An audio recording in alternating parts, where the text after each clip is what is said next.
सर्वसामान्यांच्या हक्काचा आवाज जागर जनस्थान। पण पवार साहेबांकडून लढण्याची इच्छा व्यक्त केली आणि परत ते महायुतीला जाऊन मिळाले। त्यानंतर सामाजिक चळवळीची अस्वस्थता वाढली आणि सातत्याने या गोष्टी घडायला लागल्या। परवा माळशिरस तालुक्यामध्ये आणि नंतर पंढरपूरला मराठा क्रांती मोर्चाच्या लोकांची बैठक झाली आणि जवळपास 10,000 पेक्षा जास्त लोक त्या कार्यक्रमाला उपस्थित होते। परंतु उमेदवार द्यायचा का नाही या स्थितीवर चर्चा थांबली। अंतिमतः मी स्वतः अकलूजचा रहिवासी आहे, माझं शिक्षण अकलूजला झालेलं आहे, माझी शेती अकलूजला आहे, माझं घर अकलूजला आहे आणि माळशिरस तालुक्यातनं म्हणजेच महाडा तालुक्यातनं मी असल्यामुळं मराठा क्रांती मोर्चाच्या अनेक लोकांनी मला फोन करून आपण महाड्यातनं जर निवडणूक लढणार असाल तर आमचा सगळ्यांना तुम्हाला पाठिंबा आहे। त्यामुळे सामाजिक चळवळी, राजकीय पक्ष जसं की शेतकरी कामगार पक्षाशी सुद्धा माझा जवळून संबंध आलेला आहे। त्यामुळे मी दिल्लीला आदरणीय पवार साहेबांना माझ्या वतीने मी इच्छा व्यक्त करायला गेलो होतो।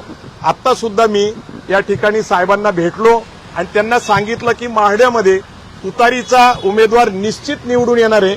आपण जो आदेश देताल तो मला मान्य आहे।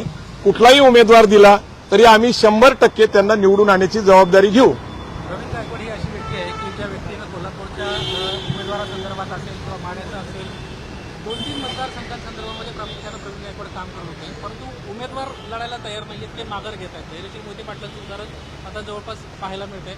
काय नेमकी अशी परिस्थिती आहे की उमेदवारांना थेट माघार घ्यावी लागते? काही धमक्या येत आहेत किंवा काही त्रास होतो? नाही, मला नक्की सांगता येणार नाही की काय नेमकी महाड्याची परिस्थिती आहे, परंतु हे निश्चित आहे की कोल्हापूरला आदरणीय छत्रपती शाहू महाराज यांना बिनविरोध निवडून द्यावं। कोल्हापूरच्या जनतेने राजश्री शाहू महाराजांचं काम जे आहे तिथं, कारण आज कोल्हापूर नगरी ही दरडोई उत्पन्नाला जगात 1 नंबर आहे, म्हणजे एका जिल्ह्याचं उत्पन्न भारतामध्ये सगळ्यात जास्त आहे।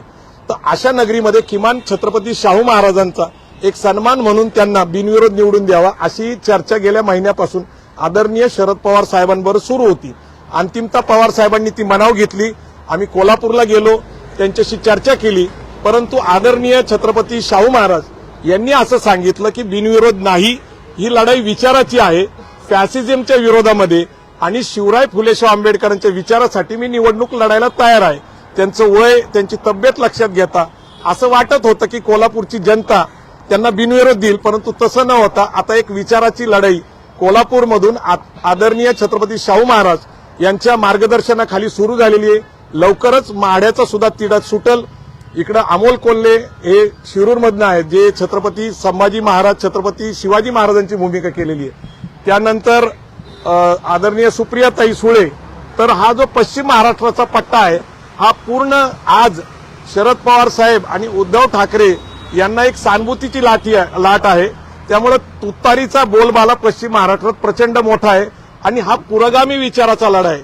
मला ही गोष्ट नमूद करून सांगावीशी वाटते की ज्यावेळेस मी पश्चिम महाराष्ट्रामध्ये फिरत असताना अनेक लोकांनी मला सांगितलं की देवेंद्र फडणवीस, बीजेपी आणि ते उमेदवार बीजेपी याला त्यांचा विरोध आहे। त्याचं मुख्य कारण त्यांनी सांगितलं की देवेंद्र फडणवीस मुलाखतीमध्ये म्हटले की आम्ही महाआघाडीचं सरकार पाडून आम्ही बदला घेतला आणि अगदी 2-3 दिवसापूर्वी त्यांनी सांगितलं की मी पुन्हा येईल म्हटलं होतं, मी पुन्हा आलो, पण मी 2 पक्ष फोडून आलो।